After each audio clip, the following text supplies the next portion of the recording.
what are we going to talk about today? So we're going to talk about lawsuits for sexual abuse. All right. So some of the things that come up in those lawsuits for sexual abuse are issues regarding consent, about consent. So we typically look at people as being equal adults and whether they can consent or not to a particular activity.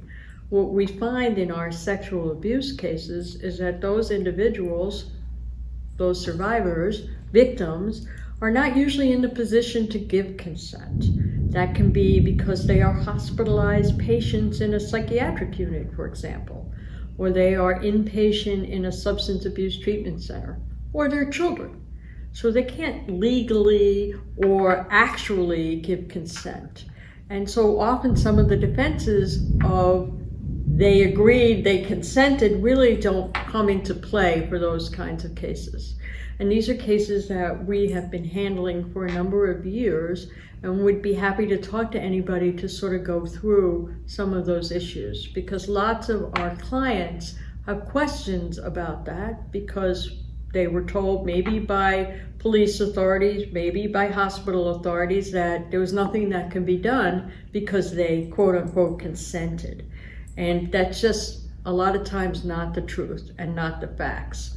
So that's something about to get more information about through our websites and through many other websites that support sexual assault survivors.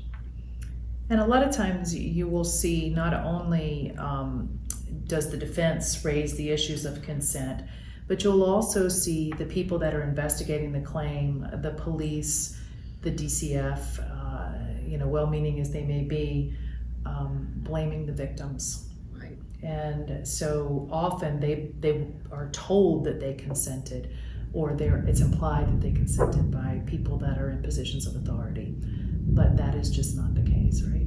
100%, that is true. And we have both seen many survivors who kind of gone through those systems and show up at lawyers like ourselves, civil litigators, where we can talk to them about what the options are and what's realistic, because some people don't really want to go through with a civil lawsuit because of those issues. But we're here to support those people either way.